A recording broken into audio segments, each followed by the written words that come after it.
Yeah, if it's like you make a call on it with you guys, it's easier for it's better to calibrate and get the ropes working in a way that requires some expertise. Okay. Yeah. Okay. Some very precise clicking and dragging. Okay. And better for someone who's familiar. You don't want to crawl around under any more tables? I want the world to show itself. Okay. All right.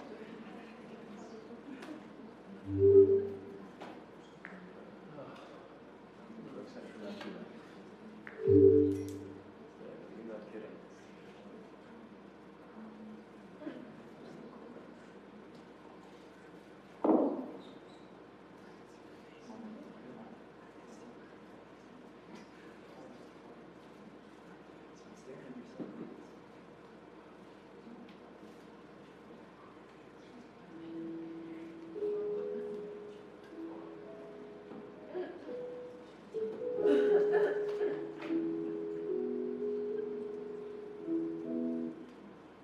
You are an angel.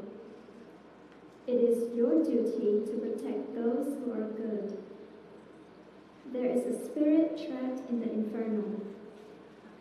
Save him and bring him home to paradise.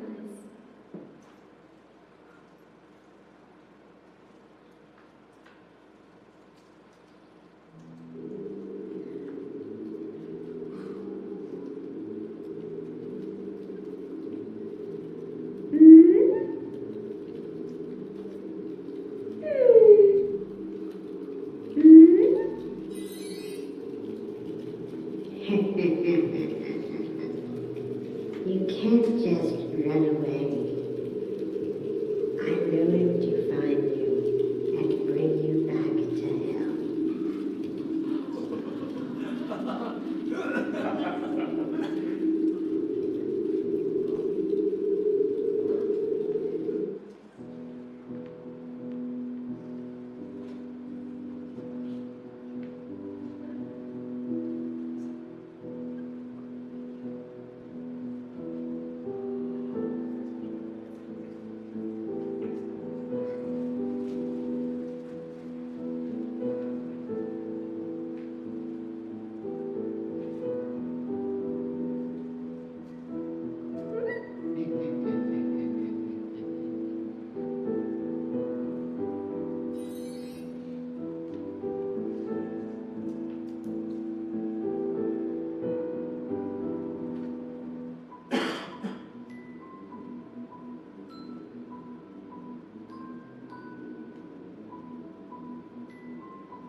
Back to the sound designer and producer Matt. And the programmer me and the Puba. And also our lovely artists, Kai and Yvette. Finally, thank all of you at the end.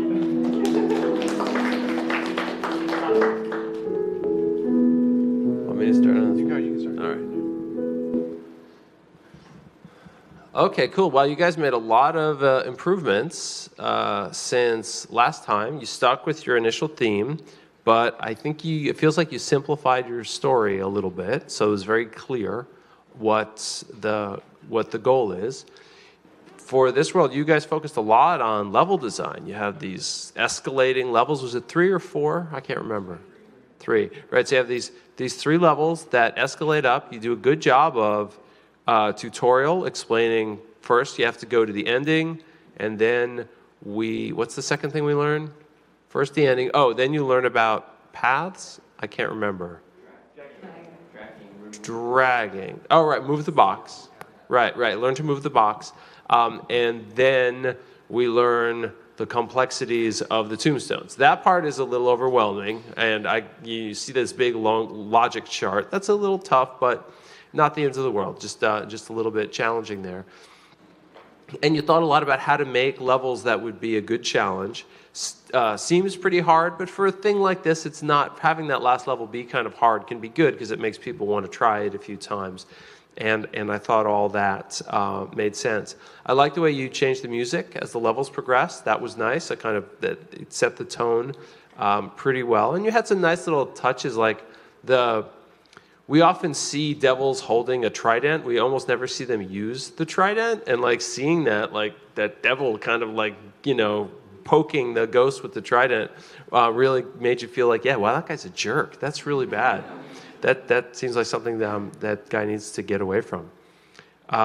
So it was good to see you kind of gave that level of attention. I'm very curious to know how a naive guest would really be able to deal with this between the vagaries of the HoloLens and the challenge of some of the logic levels. I feel like some people might be able to. I feel like some people would also be really stumped by how to interact here. Yeah, and you guys put effort into getting someone to understand it, but there was still that one little pop-up of like, you can go through these, the devil can't go through these, and you both can't go through this.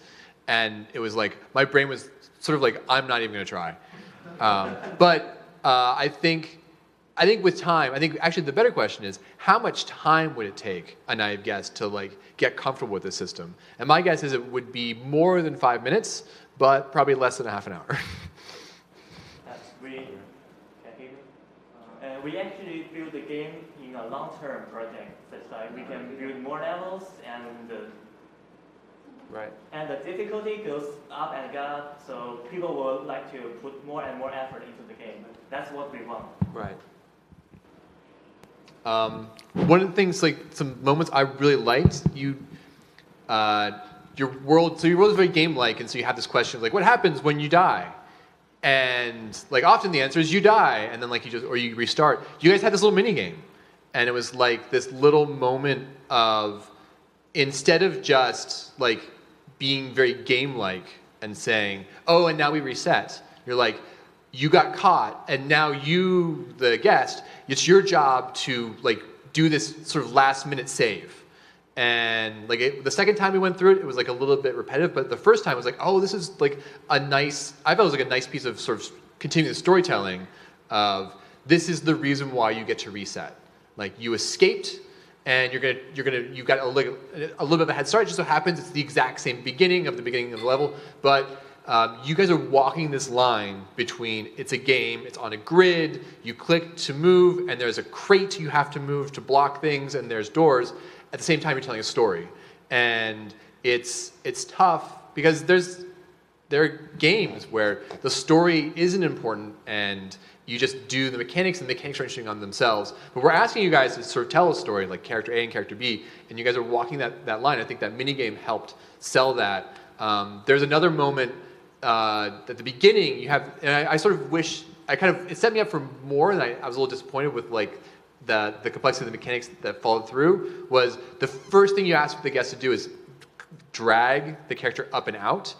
And it was like this really nice little moment of setup of like, oh, like we do this, we're sort of lifting the spirit out, and we're gonna start helping, and you don't use that mechanic again. So it's like the first thing you taught the guest was something they don't actually ever use again.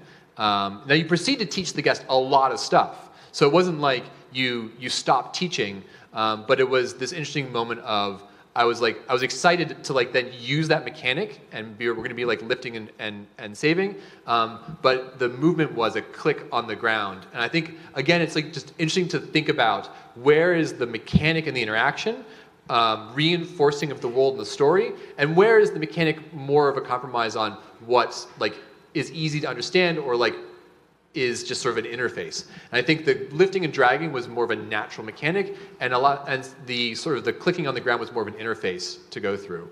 And one, like the feather was a speed boost. I can sort of make up some stories in my head about like what that gets connected to. Like feathers, like angels have feathers. That might be why they exist in this space. And I could sort of see, but it's sort of just another point where, like you call, I think the crate an exorcist seal, which is like you're making some, you're doing some work to get there. But I think your world is sort of on this line of like where the game is sort of like defining itself, and where the world is owning its own story. And think you can sort of like some of the choices work really well, and some of them are like the interface is sort of showing through. I know one of my favorite parts was, it was actually a case of the interface showing through in a way that I think is very positive, is that when you pick a destination, you actually show the path to that destination. And we don't often see that in games, but it's a very good choice, particularly for a game like this, because it helps you understand what the character is going to do. So that was nice to see. Yeah, but your comments about building for a bigger experience is like you definitely had moments, especially like that little maze at the end, where you got drama out of sort of like maze puzzle solving, and you could hear it in the audience. It's like, oh, like there's like confusion. There's a little bit of like, you can sort of almost feel the problem solving of like, there's this tangle of gravestones, and like that's kind of the expression of like, you've got these 3 portals you can go through, like there's blocking, and like your world is kind of like takes place in the head of like, I've got to solve this, I got to like figure out the path, and like it was working. Like there was nice, you had like good tuning on the speed of the devil and how fast things go, and like it was right on the edge. And the fact that we'd seen failure and we knew that it wasn't the end of the world, but man, we really wanted to get through there. So like it was just a good moment where the sort of the game design was creating some good drama, and it was reinforcing with the story, because we really felt we were trying to save this little character.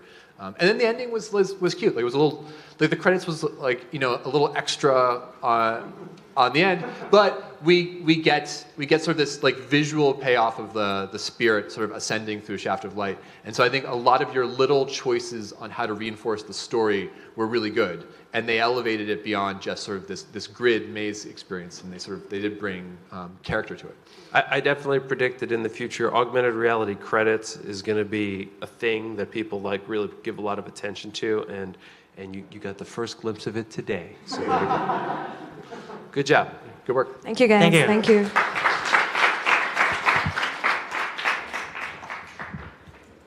Team 3?